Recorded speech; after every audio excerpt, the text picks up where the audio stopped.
परम आदरणीय प्रधानमंत्री जी से विनम्र निवेदन है कि वे अपने प्रेरक उद्बोधन से हमें अनुग्रहित करें।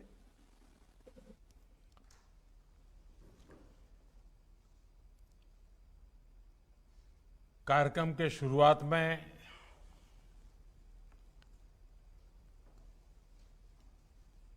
मुझे एक दुखद खबर आपके साथ साझा करना है।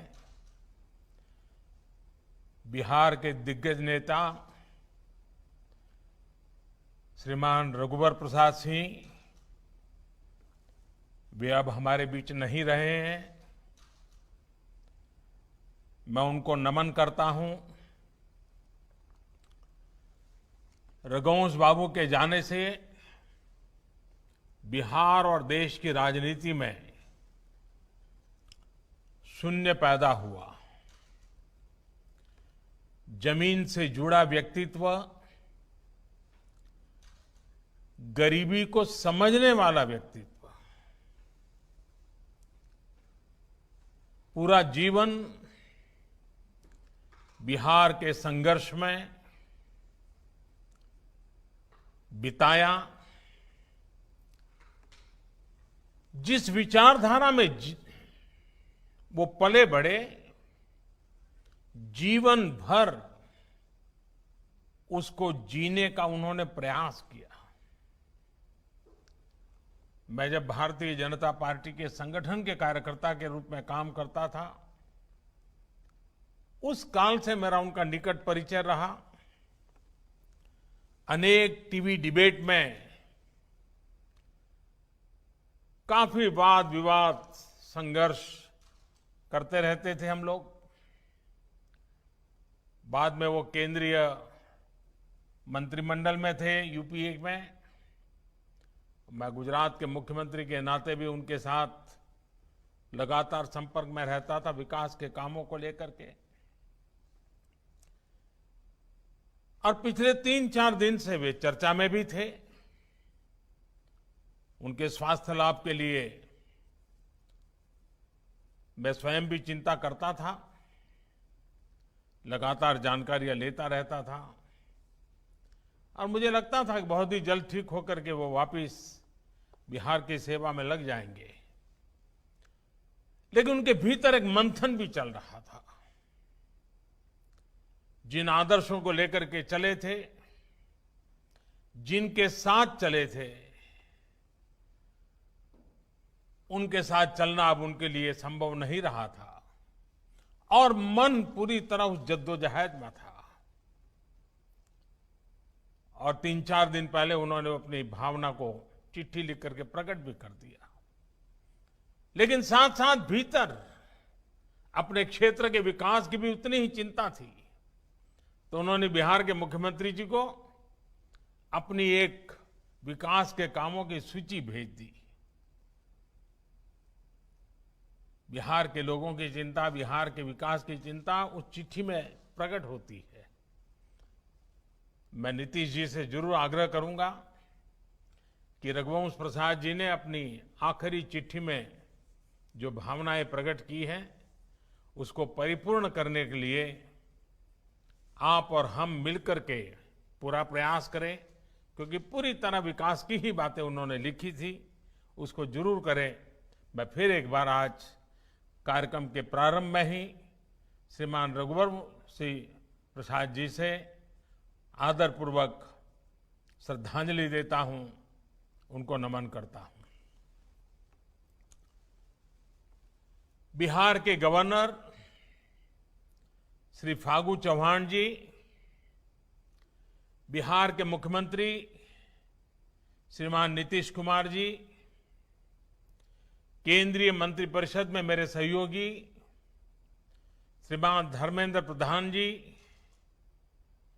रविशंकर प्रसाद जी, गिरिराज सिंह जी, आर.के. सिंह जी, अश्विनी कुमार चौबे जी, नित्यानंद राय जी, बिहार के डिप्टी सीएम भाई सुशील जी, अन्य सांसद और विधायकगण और तकनीक के माध्यम से जुड़े हुए मेरे प्यारे भाई और बहनों,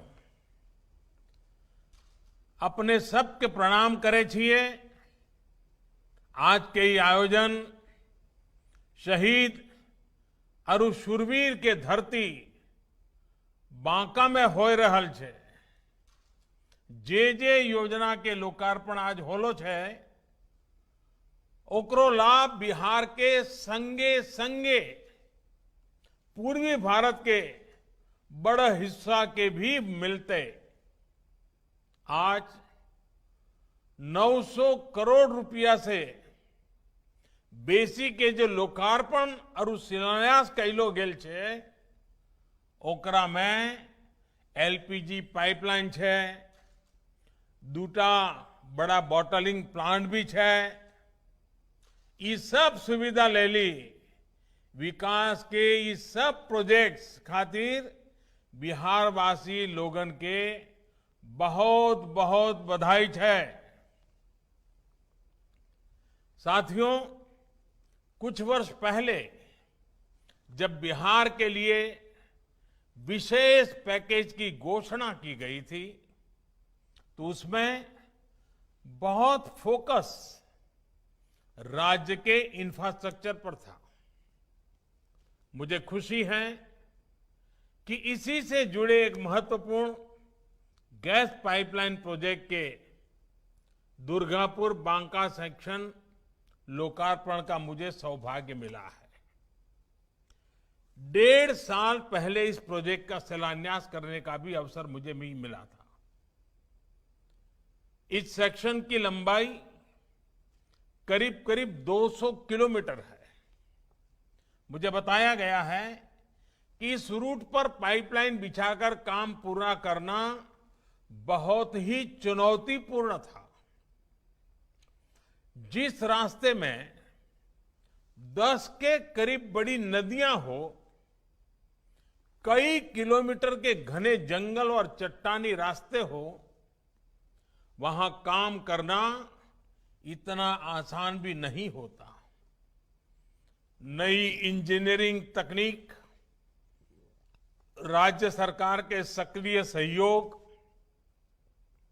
हमारे इंजीनियरों, श्रमिक साथियों के कठिन श्रम के कारण ये प्रोजेक्ट समय पर पूरा हो पाया है। इसके लिए मैं इस प्रोजेक्ट से जुड़े सभी साथियों को बहुत बहुत बधाई देता हूं। साथियों, बिहार के लिए जो प्रधानमंत्री पैकेज दिया गया था, उसमें पेट्रोलियम और गैस से जुड़े 10 बड़े प्रोजेक्ट थे। इन प्रोजेक्ट्स पर करीब करीब 21,000 करोड़ रुपए खर्च किए जाने थे। आज ये 7वां प्रोजेक्ट है जिसमें काम पूरा हो चुका है, जिसे बिहार के लोगों को समर्पित किया जा चुका है। इससे पहले पटना एलपीजी प्लांट के विस्तार और स्टोरेज कैपेसिटी बढ़ाने का काम हो, पूर्णिया के एलपीजी प्लांट का विस्तार हो, मुजफ्फरपुर में नया एलपीजी प्लांट हो, ये सारे प्रोजेक्ट पहले ही पूरे किए जा चुके हैं। जगदीशपुर हल्दिया पाइपलाइन प्रोजेक्ट का जो हिस्सा बिहार से गुजरता है, उस पर भी काम पिछले साल मार्च में ही समाप्त कर लिया गया है। मोतिहारी अमलेखगंज पाइपलाइन पर भी पाइपलाइन से जुड़ा काम पूरा कर लिया गया है। अब देश और बिहार उस दौर से बाहर निकल रहा है जिसमें एक पीढ़ी काम शुरू होते देखती थी और दूसरी पीढ़ी उसे पूरा होते हुए नए भारत, नए बिहार की इसी पहचान, इसी कार्य संस्कृति को हमें और मजबूत करना है। और निश्चित तौर पर इसमें नीतीश जी की भी बहुत बड़ी भूमिका है। मुझे विश्वास है कि ऐसे ही निरंतर काम करके हम बिहार और पूर्वी भारत के विकास पथ पर ले जा सकते हैं।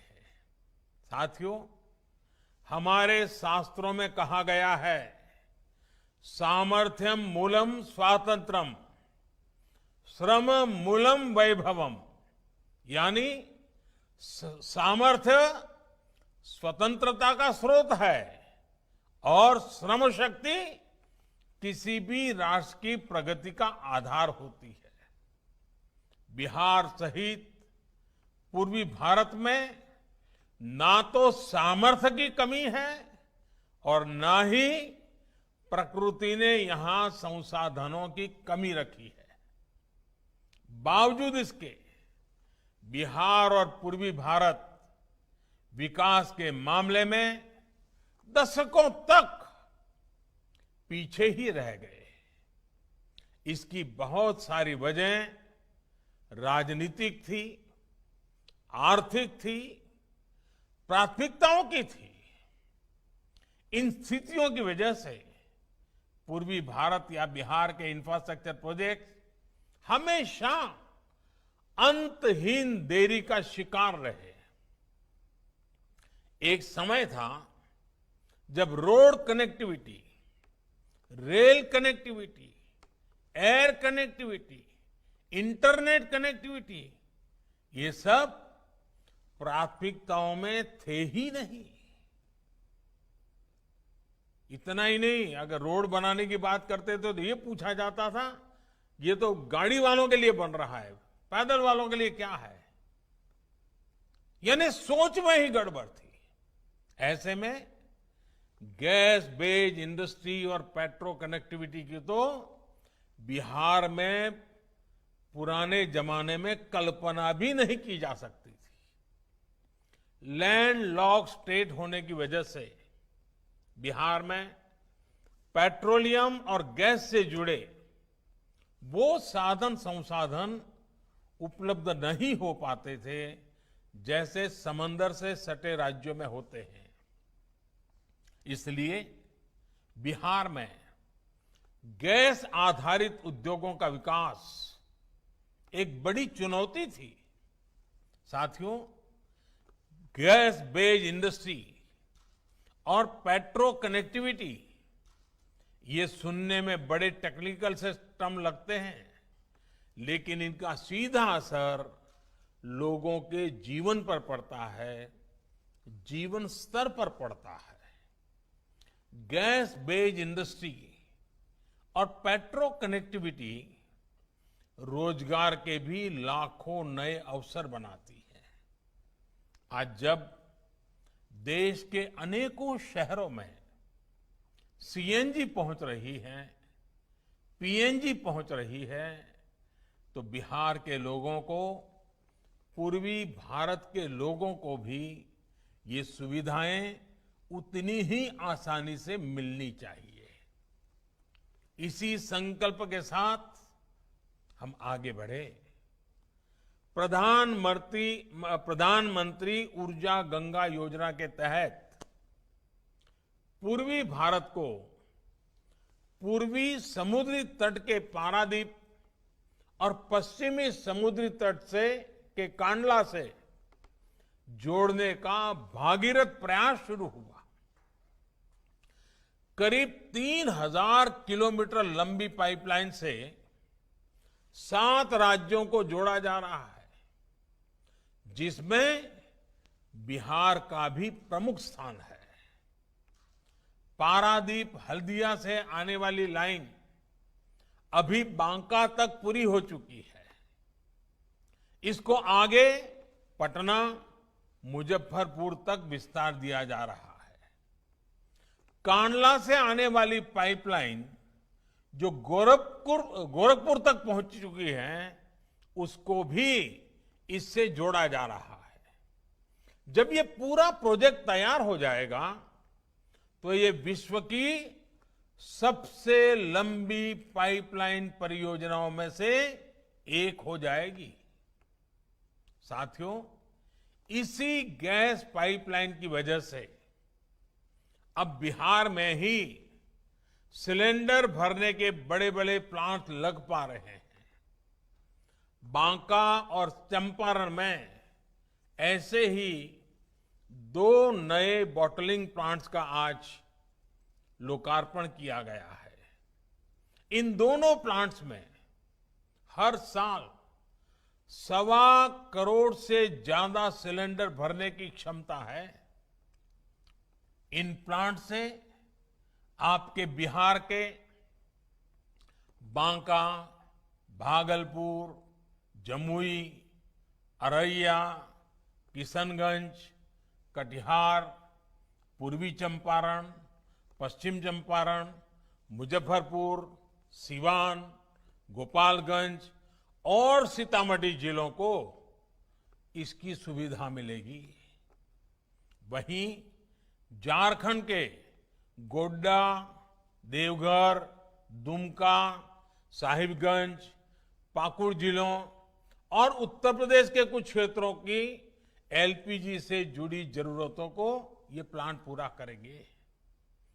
इस गैस पाइपलाइन को बिछाने से लेकर इससे जो नए उद्योगों को ऊर्जा मिल रही है, उससे बिहार में हजारों नए रोजगार बन रहे हैं और आगे भी अनेक रोजगारों के लिए संभावना बन रही है। साथियों, बरौनी का जो खाद कारखाना बंद हो गया था, वो भी इस गैस पाइपलाइन के बनने से अब बहुत जल्द काम करना शुरू कर देगा। गैस कनेक्टिविटी से जहां एक तरफ फर्टिलाइजर, पावर और स्टील इंडस्ट्री की ऊर्जा बढ़ेगी, वहीं दूसरी तरफ सीएनजी आधारित स्वच्छ यातायात और पाइप से सस्ती गैस और आसानी से लोगों के किचन तक पहुंचेगी। इसी कड़ी में आज बिहार और झारखंड के अनेक जिलों में पाइप से सस्ती गैस देने की शुरुआत हुई है। ये देश के हर परिवार को साफ सुथरे ईंधन, धुआं रहित किचन से जोड़ने के आंदोलन को और गति देगा। साथियों, उज्ज्वला योजना की वजह से आज देश के 8 करोड़ गरीब परिवारों के पास भी गैस कनेक्शन मौजूद है। इस योजना से गरीब के जीवन में क्या परिवर्तन आया है, ये कोरोना के दौरान हम सभी ने फिर एक बार महसूस किया है। अब कल्पना कीजिए, जब घर में रहना जरूरी था, तब अगर इन 8 करोड़ परिवारों के साथियों को, हमारी बहनों को लकड़ी या दूसरा ईंधन जुटाने के लिए घर से बाहर निकलना पड़ता, तो क्या स्थिति होती। साथियों, कोरोना के इस दौर में उज्ज्वला योजना की लाभार्थी बहनों को करोड़ों सिलेंडर मुफ्त में दिए गए हैं। इसका लाभ बिहार की भी लाखों बहनों को हुआ है, लाखों गरीब परिवारों को हुआ है। मैं पेट्रोलियम और गैस से जुड़े विभाग और कंपनियों के साथ साथ डिलीवरी से जुड़े उन लाखों साथियों को भी, उनको कोरोना वॉरियर्स की प्रशंसा करता हूं। ये वो साथी हैं जिन्होंने इस संकट के दौरान भी लोगों के घरों में गैस की कमी नहीं होने दी और आज भी संक्रमण के खतरों के बावजूद सिलेंडर की सप्लाई को बनाए हुए है। साथियों, एक समय था जब पूरे देश में और बिहार में एलपीजी गैस कनेक्शन होना मतलब कि बड़े संपन्न लोग हैं, ये इसकी निशानी होता था। ये माना जाता था कि भाई गैस कनेक्शन है, मतलब आप बड़े लोग हैं। एक एक गैस कनेक्शन के लोगों को सिफारिशें लगानी पड़ती थी। एमपी साहब के घर के बाहर कतार लग जाती थी। जिसके घर गैस होती थी, वो माना जाता था कि बहुत बड़े रईस, बहुत बड़े घर परिवार से हैं। जो समाज में हाशिए पर थे, पीड़ित थे, वंचित थे, पिछड़े थे, अति पिछड़े थे, उन्हें कोई पूछता ही नहीं था। उनके दुख, उनकी तकलीफों को देखकर भी नजरअंदाज कर दिया जाता था। लेकिन बिहार में अब यह अवधारणा बदल चुकी है।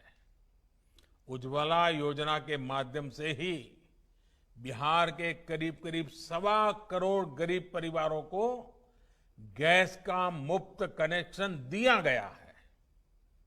घर में गैस कनेक्शन ने बिहार के करोड़ों गरीबों का जीवन बदल दिया है।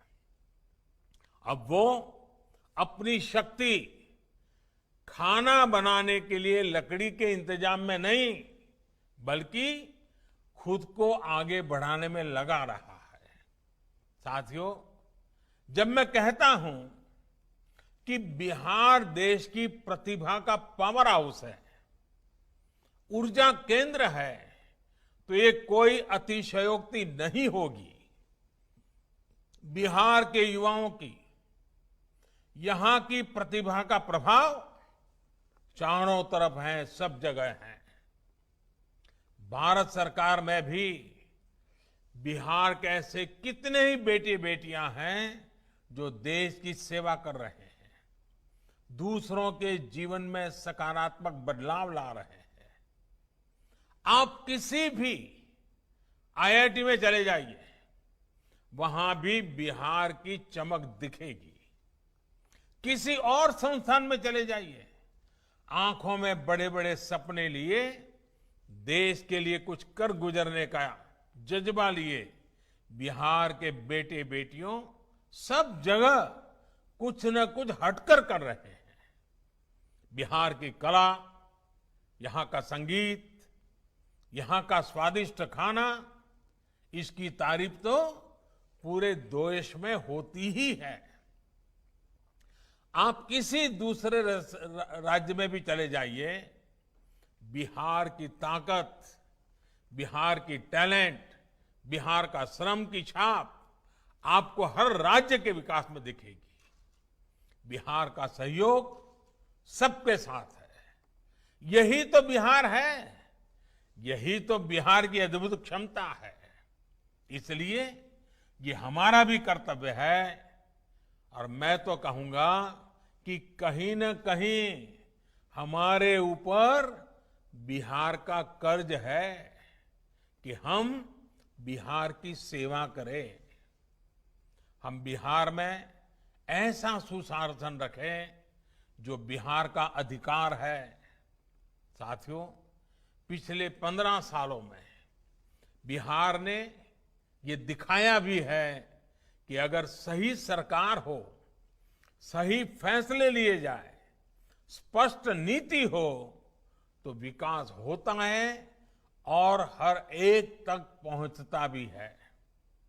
हम बिहार के हर एक सेक्टर के विकास को आगे बढ़ा रहे हैं, हर एक सेक्टर की समस्याओं के समाधान का प्रयास कर रहे हैं, ताकि बिहार विकास की नई उड़ान भरे, उतनी ऊंची उड़ान भरे जितना ऊंचा बिहार का सामर्थ्य है।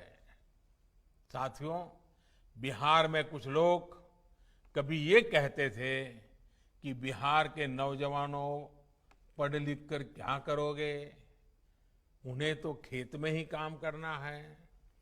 ऐसी सोच ने बिहार के प्रतिभाशाली युवाओं के साथ बहुत अन्याय किया। इसी सोच की वजह से बिहार में बड़े शिक्षण संस्थानों को खोलने के लिए ज्यादा काम ही नहीं किया गया था। नतीजा ये हुआ कि बिहार के नौजवान बाहर जाकर पढ़ाई करने के लिए, नौकरी करने के लिए मजबूर हो गए। साथियों, खेत में काम करना, खेती किसानी बहुत परिश्रम और गौरव का काम है, लेकिन युवाओं को दूसरे मौके न देना, न ऐसी व्यवस्थाएं बनाना, ये भी तो सही नहीं था। आज बिहार में शिक्षा के बड़े बड़े केंद्र खुल रहे हैं। अब agriculture college, medical college, engineering कॉलेजों की संख्या बढ़ रही है। अब राज्य में IIT, IIM, triple IT Bihar के नौजवानों के सपनों को ऊंची उड़ान देने में मदद कर रहे हैं। नीतीश जी के शासन में इसके दौरान बिहार में 2 केंद्रीय विश्वविद्यालय, एक आईआईटी, एक आईआईएम, एक निफ्ट, एक नेशनल लॉ इंस्टीट्यूट जैसे अनेकों बड़े संस्थान खुले हैं। नीतीश जी के प्रयासों के चलते आज बिहार में पॉलिटेक्निक संस्थानों की संख्या भी पहले के मुकाबले 3 गुना से ज्यादा हो गई है।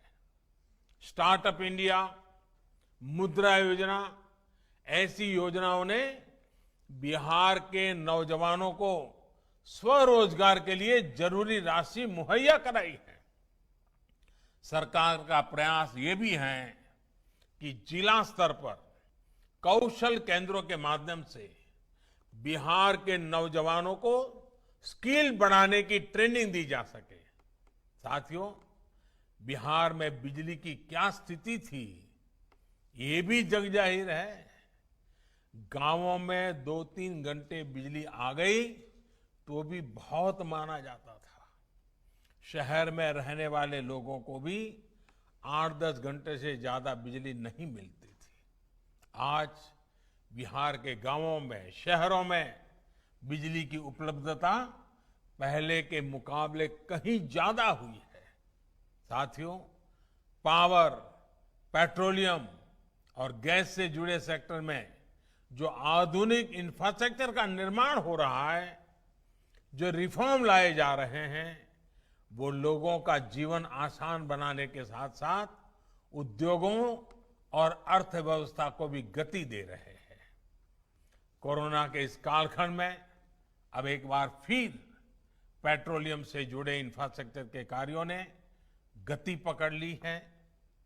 रिफाइनरी प्रोजेक्ट्स हो, एक्सप्लोरेशन या प्रोडक्शन से जुड़े प्रोजेक्ट हो, पाइपलाइन से हो, सिटी गैस डिस्ट्रीब्यूशन प्रोजेक्ट्स हो, ऐसे अनेकों प्रोजेक्ट्स या तो फिर से चालू हो चुके हैं या फिर नए शुरू किए गए हैं। इनकी संख्या कम नहीं है। ये 8,000 से ज्यादा प्रोजेक्ट्स हैं जिन पर आने वाले दिनों में 6 लाख करोड़ रुपए खर्च किए जाएंगे। आप अंदाजा लगा सकते हैं कि देश में, बिहार में गैस आधारित अर्थव्यवस्था के लिए कितने बड़े पैमाने पर काम चल रहा है। इतना ही नहीं, इन प्रोजेक्ट्स में जितने लोग पहले काम कर रहे थे वो वापस तो लौटे ही हैं। इनकी वजह से रोजगार के नए अवसरों की भी संभावनाएं बनी हैं। साथियों, इतनी बड़ी वैश्विक महामारी देश के प्रत्येक व्यक्ति के लिए अनेकों परेशानियां लेकर आई है, लेकिन इन परेशानियों के बाद भी देश रुका नहीं है, बिहार रुका नहीं है, बिहार थमा नहीं है। 100 लाख करोड़ रुपए से ज्यादा के नेशनल इंफ्रास्ट्रक्चर पाइपलाइन प्रोजेक्ट से भी आर्थिक गतिविधियों को बढ़ाने में मदद मिलने वाली है। बिहार को, पूर्व भारत को विकास का, आत्मविश्वास का अहम केंद्र बनाने के लिए हम सभी को तेजी से काम करते रहना है। इसी विश्वास के साथ सैकड़ों करोड़ की सुविधाओं के लिए फिर से पूरे बिहार को मैं बहुत बहुत बधाई देता हूं। खास करके माताओं बहनों का जीवन आसान होने वाला है, इसलिए उनको अनेक अनेक बधाइयां देता हूं। याद रखिएगा, कोरोना संक्रमण अभी भी हमारे बीच में मौजूद है और इसलिए मैं बार बार कहता हूं, जब तक दवाई नहीं तब तक ढिलाई नहीं। फिर से सुन लीजिए, जब तक दवाई नहीं तब तक ढिलाई नहीं। और इसलिए 2 गज की दूरी, साबुन से हाथ की नियमित सफाई, यहां वहां थूकने से मनाही और चेहरे पर मास्क, इन जरूरी बातों का हमें खुद भी पालन करना है और दूसरों को भी याद दिलाते रहना है। आप सतर्क रहेंगे तो बिहार स्वस्थ रहेगा, देश स्वस्थ रहेगा। मैं फिर एक बार आप सबको इस अनेक भेंट सौगातों के साथ बिहार की विकास यात्रा में नई ऊर्जा का ये अवसर, आपको बहुत बहुत शुभकामनाएं, बहुत बहुत धन्यवाद।